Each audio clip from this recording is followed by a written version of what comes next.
বঙ্গবন্ধুর অন্যতম খুনি ডালিম, যিনি মেজর ডালিম নামে পরিচিত, যার ইতিমধ্যে ফাঁসির হুকুম হয়েছে এবং ফাঁসির দড়ি তার মাথার উপরে ঘুরছে, যে পলাতক অবস্থাতে সারা পৃথিবীতে ঘুরে বেড়াচ্ছে, সে গতকালকে ইউটিউবের একটি লাইভে এসেছিল। এটি নেটিজেনদের মধ্যে একটি চাঞ্চল্য তৈরি করেছিল, বিশেষ করে বাংলাদেশিদের মধ্যে এক ধরনের চাঞ্চল্য তৈরি করেছিল, কারণ একটা দীর্ঘ সময় ধরে সাধারণ মানুষের জানা ছিল না যে এই খুনি কোথায় আছে, সে বেঁচে আছে না মরে গেছে। গতকালকে ইউটিউবের লাইভের ফলে এতটুকু নিশ্চিত হয়ে গেছে সে বেঁচে আছে, যদিও এটি ডালিম কিনা সেটা নিয়েও প্রশ্ন এসেছে। তার পরিবারের যে সদস্যরা আছে তারা অবশ্য নিশ্চিত করেছে এটি মেজর ডালিম এবং তারা বলছে যে এটি সেই খুনি। দেখুন, এই বক্তব্যের ভেতরে কয়েকটা জিনিস আমি যদি লক্ষ্য করি তাহলে দেখব যে একটা লোক, সে নিজেকে দাবি করছে সে মুক্তিযোদ্ধা, নামের আগে সে বারবার বলছে বীর উত্তম, তার ভাইয়ের কথাও বলছে, স্বপন তার ভাই যে স্বপন তার কথা খুব গর্ব ভরে বলছে বীর বিক্রম। তার মানে মুক্তিযুদ্ধ এই লোকটির কাছে একটি গুরুত্বপূর্ণ বিষয়। মুক্তিযুদ্ধ চলাকালীন সময় যখন জিয়াউর রহমানকে ভারতের তার বেইজে নিয়ে আসা হলো, অর্থাৎ কল্যাণীতে, সে যখন কল্যাণীতে অবস্থান করছিল তখন ডালিম বলছিল যে জিয়াউর রহমানের সাথে তার সবচেয়ে সখ্যতা ছিল, যে কোনো সময় জিয়াউর রহমানের কাছে এক্সেস ছিল, এবং মুক্তিযুদ্ধের সময় নাকি ডালিম বুঝতে পেরেছিল যে এটি ভারতের চালে যুদ্ধ হচ্ছে। প্রিয় দর্শক, আপনি কি একবার ভেবে দেখেছেন যে এই প্রশ্নটা আপনার মাথাতে আসতে পারে বা আসা উচিত যে মুক্তিযুদ্ধ যদি ভারতের চাল বলে মুক্তিযুদ্ধের সময় আপনার মনে হয়ে থাকে, আপনি মুক্তিযুদ্ধ করেছিলেন কেন ফার্দার? আর মুক্তিযুদ্ধ যদি ভারতের চাল হয়ে থাকে তাহলে তো সেই মুক্তিযুদ্ধ আপনার জন্য অনেক ঘৃণার একটা ব্যাপার, আপনি সেটা দেবেন না, এটাতে আপনি গৌরব বোধ করবেন না। কিন্তু মুক্তিযুদ্ধের পরে যে মুক্তিযুদ্ধের তকমা আপনাকে দেওয়া হলো বীর উত্তম, সেটি আপনি আপনার গায়ে জড়ালেন কেন? কিংবা আপনার পরিবারে আপনার যে ছোট ভাই স্বপন, সে স্বপনও তো বীর বিক্রম, তার গায়ে জড়ালো, সেটা নিয়েও দেখি আপনার গর্ব আছে, কোনো আক্ষেপ আমি দেখতে পাচ্ছি না। নাম্বার ওয়ান প্রশ্ন। আপনারা দ্বিতীয় প্রশ্নটা খুবই গুরুত্বপূর্ণ, আমার কাছে মনে হয় যে এই প্রশ্নটা আপনারা উত্থাপন করতে পারেন, এটাকে আমার খুবই তাৎপর্যপূর্ণ মনে হয়। আপনারা যদি ডালিমের লাইভটা দেখেন তাহলে ডালিমের লাইভে একটা কথা পরিষ্কারভাবে বলা আছে যে মুক্তিযুদ্ধের সময় তারা সেনা পরিষদ নামে একটি সংগঠন গঠন করে এবং জিয়াউর রহমানকে কোরআন শরীফ হাতে ছুঁয়ে শপথ করানো হয় যে সে তাদের দলে এসেছে এবং এই সংগঠনের কথা ক্ষমতায় যাওয়ার আগ পর্যন্ত তারা কেউ কাউকে বলবে না।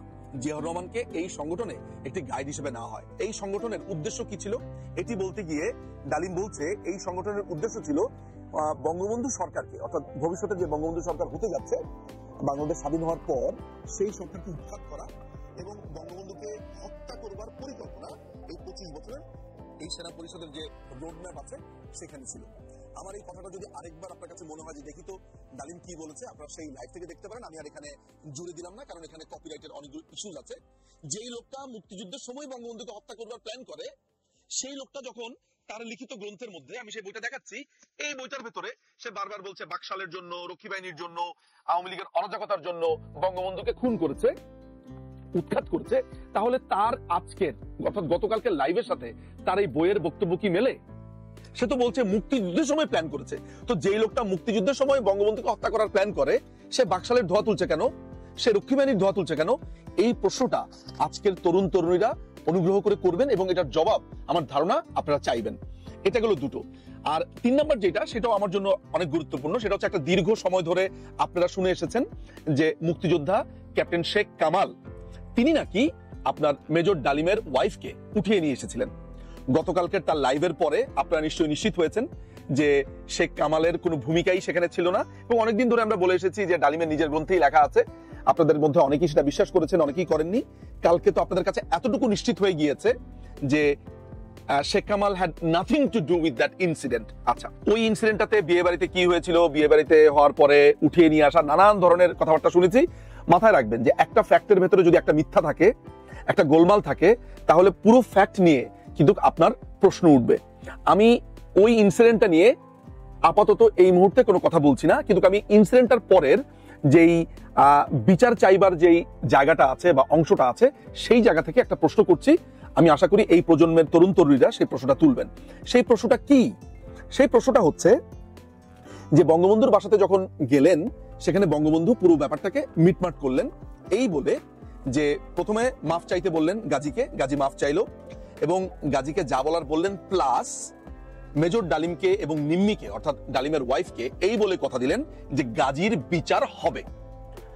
আপনি সেটা বিশ্বাস করেন আর বিশ্বাস না করেন, গাজীর বিচার হবে বলে বঙ্গবন্ধু বলেছে।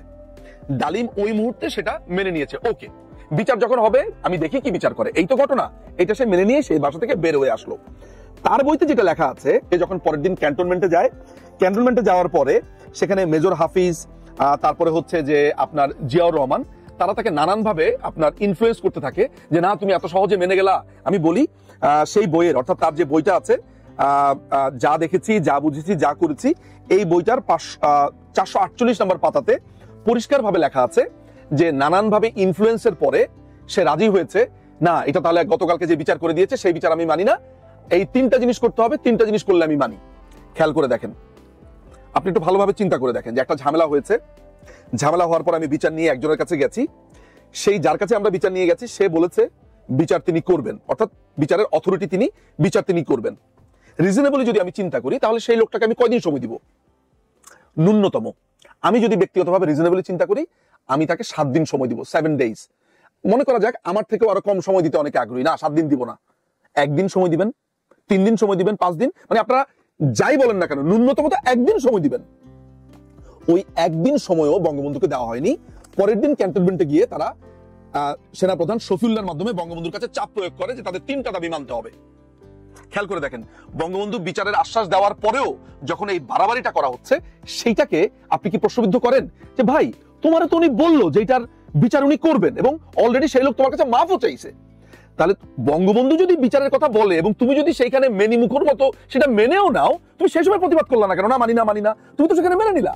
মেনে নেওয়ার পরে তুমি তাকে দায়িত্ব দিলা, দায়িত্ব দেওয়ার পরে তুমি বাসায় এসে বললা আমি মানি না, এটা তোমার ছ্যাচরামি। এবং তুমি কি শর্ত দিয়েছো সেটা একটু আমি দর্শকদের উদ্দেশ্যে পড়ে শোনাই, তোমার বই থেকে আমি বলছি। 448 পাতাতে তুমি লিখেছো যে গাজীকে তার সংসদ পদ এবং অন্যান্য সমস্ত সরকারি পদ থেকে এই মুহূর্তে অব্যাহতি দিয়ে তাকে এবং তার অবৈধ অস্ত্রধারীকে অবিলম্বে আর্মির হাতে সোপর্দ করতে হবে প্রধানমন্ত্রীকে, যাতে করে আইন অনুযায়ী তাদের সাজা হয়। আচ্ছা, একজন সংসদ সদস্যকে সংসদ পদ থেকে বর্জন করার জন্য কি লাগবে? তদন্ত করা লাগবে, সে কি করেছে সেটা অন রেকর্ডে থাকতে হবে, ডেফিনেটলি একটা প্রসিডিউর। কারণ আমরা একটা এমপিকে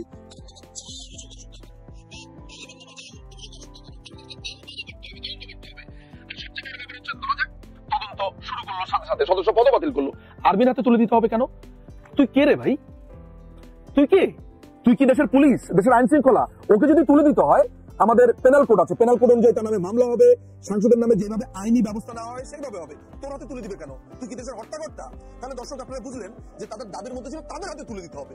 মানে বঙ্গবন্ধুকে তারা গালমন্দ করছে, সমালোচনা করছে, নিজেরা যে গুন্ডামি করছে, মাস্তানি করছে, সেটা নিয়ে আপনি প্রশ্ন করেন। হ্যাঁ তাই তো, নিজুম ভাই তো এই প্রশ্নটা তুলেছে, ভ্যালিড প্রশ্ন, আপনার হাতে তুলে দিতে হবে কারণ আপনার বইয়ের ভিতরে লেখা আছে। 2 নাম্বার যুক্তি, গত রাতের সমস্ত ঘটনা সব প্রচার মাধ্যমগুলোর মাধ্যমে দেশের জনগণকে অবগত করবার অনুমতি দিতে হবে প্রধানমন্ত্রীকে, অর্থাৎ সমস্ত পত্রিকার ভিতরে এটা লিখতে হবে, অনুমতি দিতে হবে। মাননীয় প্রধানমন্ত্রী বঙ্গবন্ধু শেখ মুজিবুর রহমান সেই সময় প্রচার মাধ্যমগুলোকে এটা প্রচার করতে বাধা দিয়েছে কিনা তার বইয়ের ভিতরে এটা লেখা নাই, ফলে আমরা এটা জানি না। সবচেয়ে বড় ব্যাপার হচ্ছে একটা সাবজুডিস ম্যাটার, যেটা অলরেডি বলা হচ্ছে, যেটার বিচার হচ্ছে, সেটা প্রচার মাধ্যমগুলোতে এনে আপনার ধান্দাটা আসলে কি ছিল? ওই যে মুক্তিযুদ্ধের সময় আপনি 25 বছরের চুক্তি করেছিলেন বঙ্গবন্ধুকে মেরে ফেলবেন, সেটা ফিল্ম রেডি করছেন, তাই তো? আচ্ছা, 3 নাম্বারটা ভয়াবহ। সেটা বলছে যেহেতু গাজী আওয়ামী লীগের সদস্য, সেই পরিপ্রেক্ষিতে পার্টি প্রধান হিসেবে প্রধানমন্ত্রীকে ব্যক্তিগতভাবে মেজর ডালিম এবং তার স্ত্রীর কাছে ক্ষমা চাইতে হবে। মানে বঙ্গবন্ধু ক্ষমা চাবে ডালিমের কাছে আর ডালিমের ওয়াইফের কাছে। কেন? কারণ বঙ্গবন্ধুর দলের এক সদস্য, বঙ্গবন্ধুর দলের এক সংসদ সদস্য বা একজন ব্যক্তি বা নেতা ডালিম এবং তার ওয়াইফের সাথে অন্যায় করেছে, যদিও সেটা তদন্ত সাপেক্ষে আমরা এক পক্ষীয় শুনেছি, শুধু ডালিমের বক্তব্য শুনেছি। গাজী বেঁচে নেই, গাজীর ফ্যামিলি বেঁচে নেই, কেউ বেঁচে নেই, আমরা জানিও না আদৌ কি হয়েছে। অর্থাৎ 2 পক্ষের কথা কি আমরা শুনবো কিনা, সে যত বড় অন্যায়কারী হোক, আমরা 2 পক্ষের বক্তব্য শুনবো কিনা। কিন্তু দর্শক, আপনি কি একবারও বলেছেন আচ্ছা ডালিমের কথা শুনলাম, এবার গাজীর ফ্যামিলির কথা শুনি তো আসলে সেদিন বিয়ে বাড়িতে কি হয়েছিল?